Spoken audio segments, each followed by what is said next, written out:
is this the best business class seat in the world? So this was our first time that we were flying in business class. Okay, first time. This was an award redemption, and ANA, if you've never heard of ANA The Room, they are the hottest talk of the town for a year and a half now. And they were actually introduced in 2019, but because of the pandemic, they didn't really get any action until a few years later. We flew this seat in January 2023, and this time they still had the mask on board, which we weren't crazy about, but of course we complied. The route we flew was from JFK to HND, so that's New York to Tokyo. But you might be asking, why am I flying from New York? We actually live in San Jose, California. So at the time when ANA started flying out the room, started releasing the room, there were only 3 hubs you could go from: LAX, Chicago, and New York. We could have flown from LAX, or my flight was originally from LAX, but I found out through my Reddit groups that the LAX is an obvious, well, we knew it was a red-eye flight, but because my Reddit group people were like,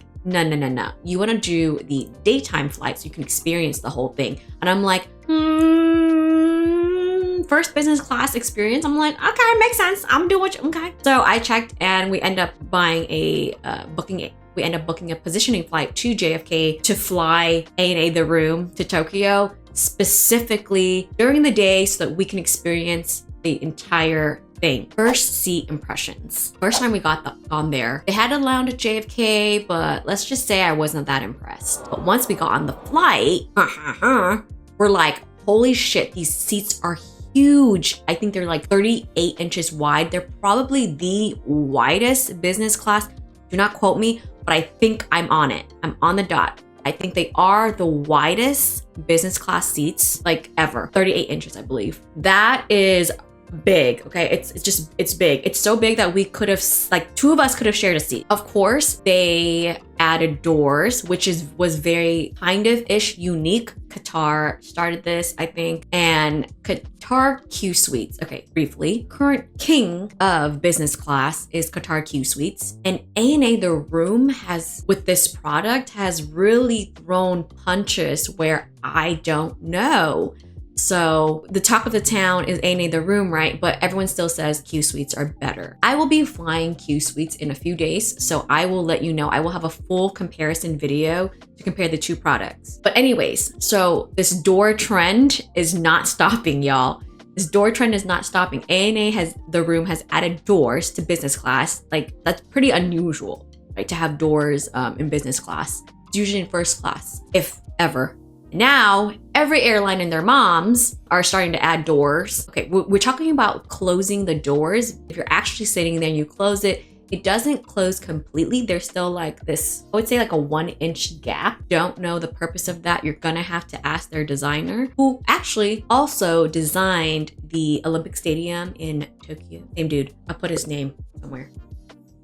Yeah, when we first got on, we got seated and we found our seats, and we were greeted with champagne or orange juice. I am not a big drinker, especially in high elevation. I don't know why. I can't do elevation and alcohol. I gotta be drinking it on the ground, the earth.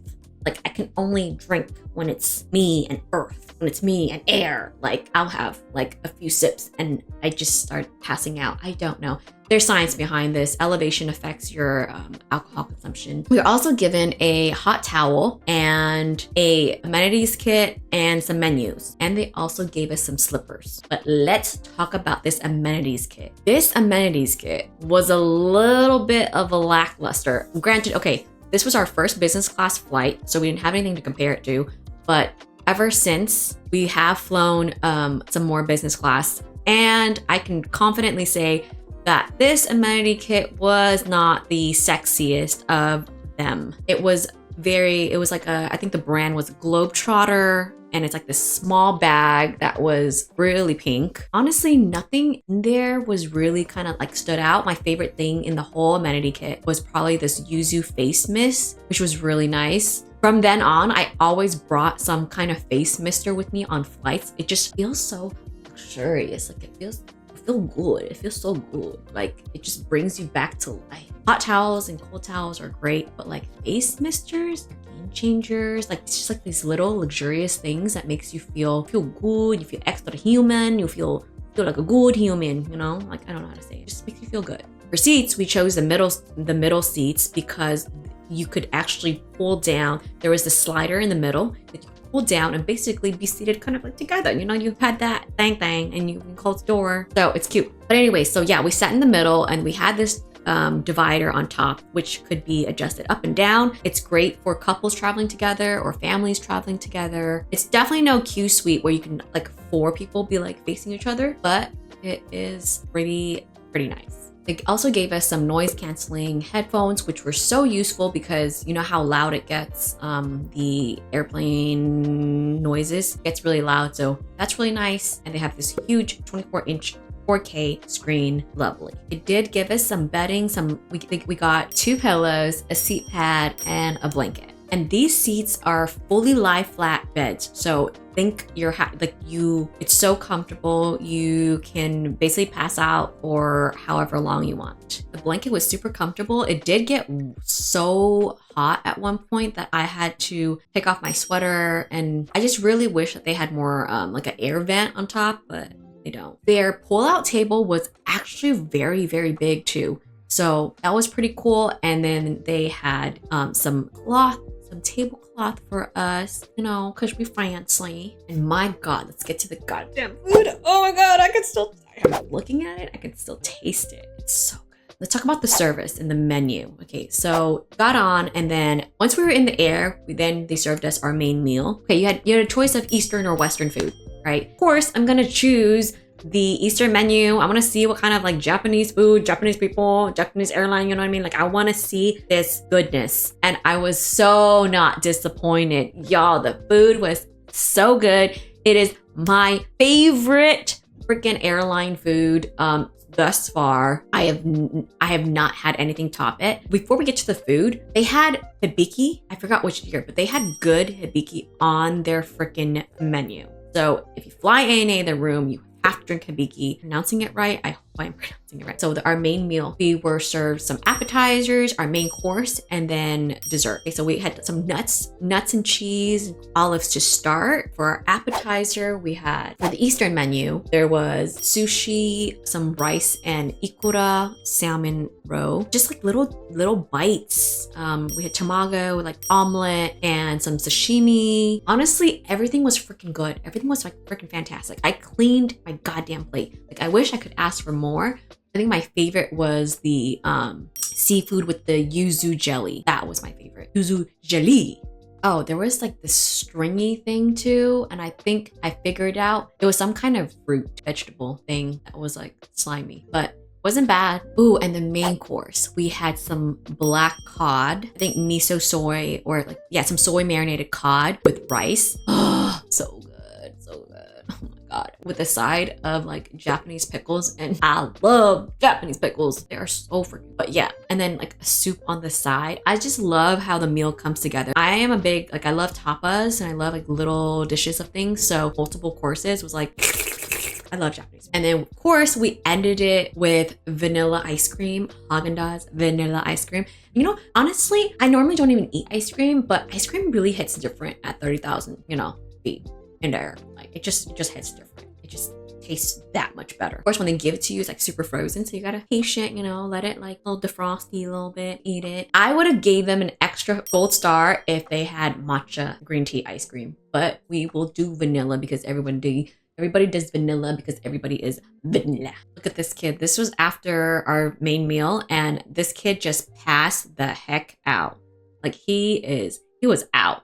I was still up watching my movie. The space, I'm telling you guys, it's so big. Like I literally could have another person lay next to me. Of course, when my husband wakes up, he's hungry, and there was Ippudo Ramen on the menu. And if you know ramen, Ippudo is one of the bigger names in Japan of ramen.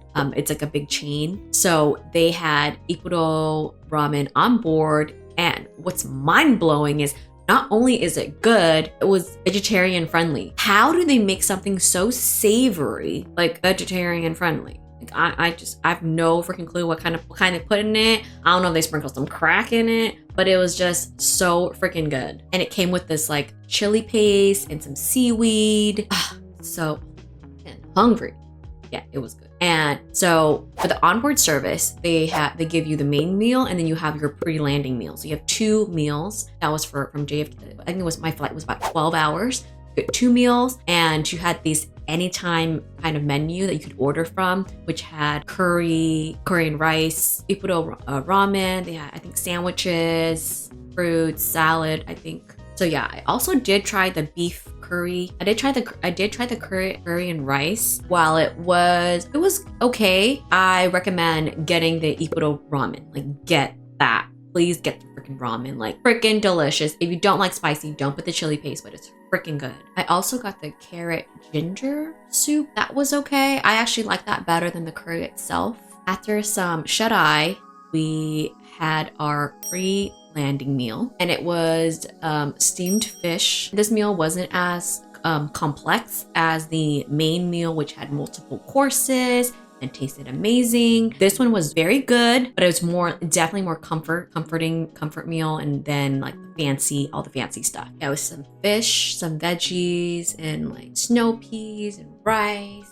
Okay, the bathroom for business class specifically was a little bit, honestly, it was like a regular bathroom. It was a regular airplane bathroom. It was a regular airplane bathroom to me. I didn't feel like it was any different, with the exception of the amenities. Because our amenities kit included, toothbrush and toothpaste, which was nice. They actually had extra toothbrush and toothpaste and like all the stuff that you would find, not all, but some of the stuff you would find in the amenities kit, you can find also in the bathroom. For the seat controllers, they also had like a handheld controller that like kind of snaps back and forth. But this is really convenient for when you're laying down or you don't want to like reach for the buttons. It's really neat, and you just snap it right back in. But you can always lay down and use it. So in order to control the TV, either it's also touchscreen or there's a remote that you can pull out. Overall, I would say I would rank this ANA business class, like the room specifically, I would give it a solid, maybe an 8.8.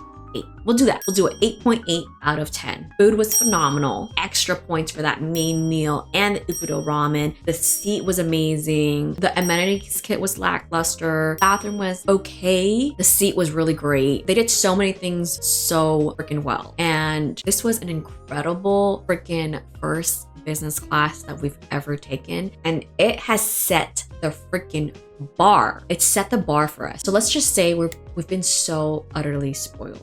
We're so stinking spoiled. So that is my review. Would I recommend ANA The Room? Hell yes. Like 8.8 out of 10. This was a fucking amazing freaking flight. We dream about this. We talk about this. Nothing has come close to it so far in terms of hard product and soft product. Just bomb. These look a little bit like cubically, and I get that color scheme is a little dry, but other than that, I am truly impressed. Truly. It's so hard to book these flights. So hard. Trust me. I booked these flights, I think 6 days out. 6 days out. I booked this flight like a week, not even a week out. That's how hard these are to land. ANA tend to not, like specifically for the room, you're gonna have like such a hard time looking for it unless it's, they usually release them a week, maybe 2 weeks out. Like that's your biggest bet. Okay, bye.